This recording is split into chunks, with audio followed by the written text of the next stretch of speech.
Hello' বন্ধুসকল, কেনেকুৱা আছে আপোনালোক? আজি এনেই ওলাই আহিলোঁ কামৰ পৰা, ভাবিলোঁ সৰু এটা ব্লগ বনাওঁ। তাকে আজি মই আহিলোঁ আপোনাৰ যোনখন ব্ৰহ্মপুত্ৰ এলিভেটেড কৰিডৰ, এইখনত আহিলোঁ। এইখন আপোনাৰ যোৱা বছৰ খুব সম্ভৱ ইনগ্ৰেট কৰিছিলে।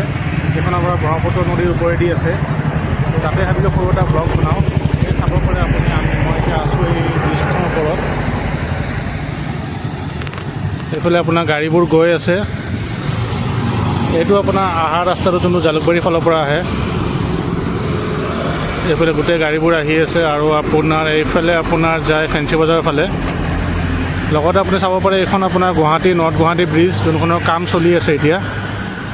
এইখন খুব সম্ভৱ অক্টোবৰলৈ কমপ্লিট হৈ যাব এই বছৰৰ। চাব পাৰে খুব সুন্দৰ লাগিব ব্ৰিজখন যেতিয়া কমপ্লিট হ'ব। যোনবোৰ এই ৰছী নিচা লাইনবোৰ আছে, আপোনাৰ যোনখন মুম্বাইত ব্ৰিজ আছে, মুম্বাই ৱৰ্লি চি লিংক, একদম তেনেকুৱা লগা হ'ব ব্ৰিজখন যেতিয়া কমপ্লিট হৈ যাব।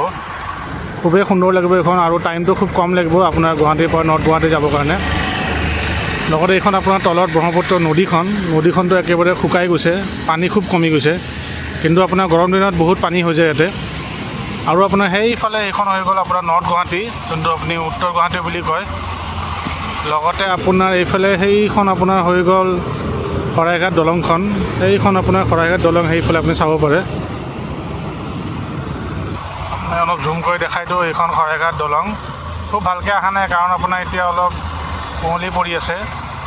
লগতে এইটো আপোনাৰ এইখন আপোনাৰ হৈ গ'ল কামাখ্যা পাহাৰখন। তো গোটেইখিনি আপুনি দেখিলে। আৰু এইফালে আপোনালোকে চাব পাৰে ব্ৰহ্মপুত্ৰ কাৰ্নিভেল হৈ আছে। ইয়াতে আপোনাৰ বহুত বস্তু কৰিব পাৰে, যেনে জেট স্কিং, পেৰাগ্লাইডিং আৰু বহুত কিবা কিবি এক্টিভিটি কৰিব পাৰে আপোনালোকে। ভালকৈ দেখাই দিওঁ, এতিয়া আপুনি চাব পাৰে ব্ৰহ্মপুত্ৰ কাৰ্নিভেল। এইটো আপোনাৰ যোৱা ডিচেম্বৰৰ পৰা হৈ আছে ইয়াতে, নদীৰ বালিৰ ওপৰত। আৰু আপুনি নৰ্থ গুৱাহাটী ব্ৰিজখন এইফালেও চাব পাৰে, যোনখন গুৱাহাটী নৰ্থ গুৱাহাটী ব্ৰিজ। এইখন হৈ গ'লে খুব কম টাইম লাগিব। এইখন আপুনি চাই আছে গুৱাহাটী নৰ্থ গুৱাহাটী ব্ৰিজ। আৰু এইয়া এইফালে আপোনাৰ ব্ৰিজৰ অহা ৰাস্তাটো। এতিয়া ছানছেট হ'ব অলপ পিছত, সূৰ্যটো খুব ধুনীয়াকৈ এতিয়া ছানছেট হ'ব। ছানছেট হ'লে বহুতেই আপোনাৰ ধুনীয়া লাগে এইখিনি জেগা। লগতে আপোনাৰ সেইটো যোনটো আছে, এইটো আপোনাৰ লাচিত বৰফুকনৰ আপোনাৰ যোনটো লাচিত বৰফুকনৰ মূৰ্তি আছে, এইটো ভালকৈ দেখাই দিয়ে, আপোনাৰ লাচিত বৰফুকনৰ মূৰ্তি। এইফালে আপোনাৰ ৰ'পৱে আছে, সেইটো আপুনি দেখিছে, সেইটো ৰ'পৱে আপোনাৰ।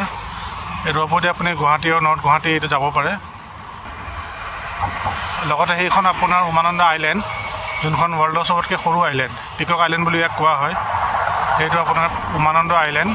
আৰু লগতে এইফালে আপোনাৰ গোটেই নৰ্থ গুৱাহাটীখন। এয়া ব্ৰহ্মপুত্ৰ কাৰ্নিভেল, ইয়াত লিখা আছে ব্ৰহ্মপুত্ৰ কাৰ্নিভেল বুলি।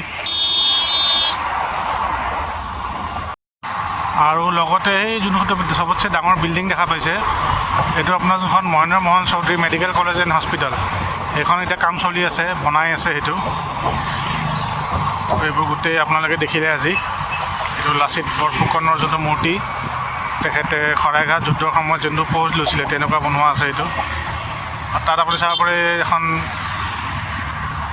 জাহাজ চলি আছে, ইফালে এখন, ইফালে নাওবোৰ আছে।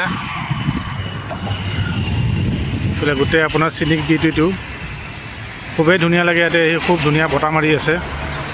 চাখন আপোনাৰ ভৰলু এলিভেটেড কৰিডৰ, গাড়ীবোৰ আহি আছে এইফালে গোটেই।